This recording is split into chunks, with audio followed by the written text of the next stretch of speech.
But আর তোরাও last must মেয়ের জন্য মারামারি করলি, দুঃখের বিষয়, খুবই দুঃখজনক। আসসালামু আলাইকুম, কেমন আছেন সবাই? আশা করি সকলে খুব ভালোই আছেন। আমি আপনাদের দোয়ায় আলহামদুলিল্লাহ খুব ভালো আছি। হঠাৎ করে মিরাজ আর সাকিবের মারামারি ভাইরাল, কিন্তু কিসের জন্য মারামারি তা এখনো ক্লিয়ার না হলেও পাবলিক ঠিকই বুঝতে পারছে যে মেয়ের জন্য। আর সেই মেয়েটা হলো ডেন্টিখুরদের ক্রাশ আরোহী মিম।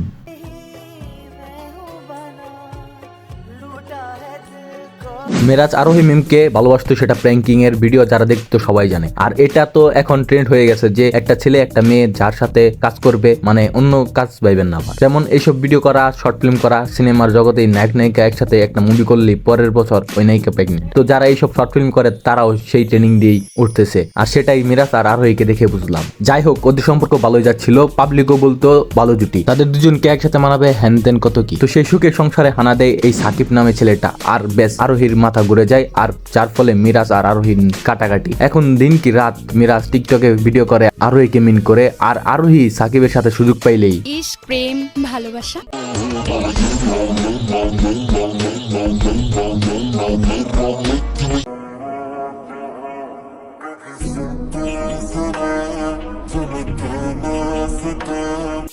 সাকিব আর আরোহীও মিরাজকে দেখিয়ে দেখিয়ে ভিডিও করে। এখন এইটা কি তাদের মার্কেটিং প্রসেস নাকি সত্যি, সেটা আমজনতা এখনো ক্লিয়ার না।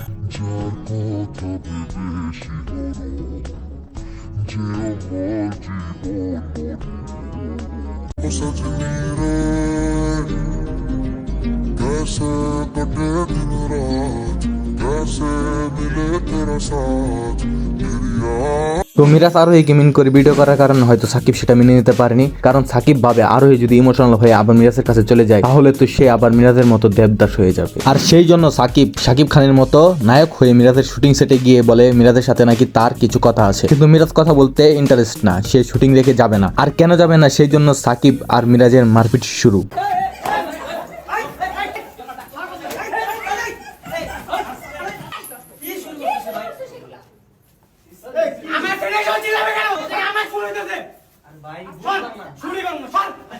তো ওদের কাহিনী বলতে বলতে হাঁপাই গেছি, এখন আসি আসল কথাই বা মেইন পয়েন্টে। দেখ, মিরাজ আর সাকিবকে বলতাছি শোন, মেয়ে নিয়ে যারা জীবনে গ্যাঞ্জাম করছে সেই মেয়েকে পরে অন্য কাকু বা বড় ভাইয়েরা নিয়ে গেছে। আর এই মারামারির ফলে ছেলেদের ভবিষ্যৎ আর কেরিয়ার হুমকির মুখে পড়ে যায়। এই তোরা যে মেয়ে নিয়ে মারামারি করলি, এতে করে তোদের কেরিয়ারে কি বড় ক্ষতি হবে সেটা কি জানোস? কিন্তু মেয়েটার কিছুই হবে না, তার কেরিয়ার আরো স্ট্রং হবে, কিন্তু যা ক্ষতি হওয়ার তোদের দুইজনেরই হবে। 2 দিন হয়েছে দুইজন ইউটিউব শুরু করছস, আর কিছু ফ্যান ফলোয়ার পাইয়া পাওয়ার দেখাস, ওর এলাকায় ও যাবি, তার এলাকায় তুই যাবি, মাঝখানে প্র্যাঙ্কিং এর বদনাম। তোদের আগে প্র্যাঙ্কিং থেকে অভিনয় শিখে গেছে আরো অনেকে, কিন্তু তারা তো এইসব নিয়ে কোনো ঝামেলা করেনি। কিন্তু তোরা কি করতেছস, যেটা করতেছস সেটা আরো বেশি দূর গেলে তোদের কেরিয়ার ফুটে যাওয়ার আগেই জড়ে যাবে। তাই বলি কি, এসব বাদ দিয়া দুইজন ভালো মতো আগের মতো ভিডিও কর, আর এই মারামারিটা প্র্যাঙ্ক বলে চালায় দে, এদের দুজনের জন্যই ভালো হবে। লাস্টে মিরাজ এবং সাকিবকে শুধু একটা কথাই বলবো, দুইজন আরোহীর দিকে মনোযোগ না দিয়ে ভালোভাবে কাজে মনোযোগ দে। একবার নিজের কেরিয়ার গড়তে পারলে দেখবি আরোহীর থেকে আরো কত ভালো মেয়ে পাবি।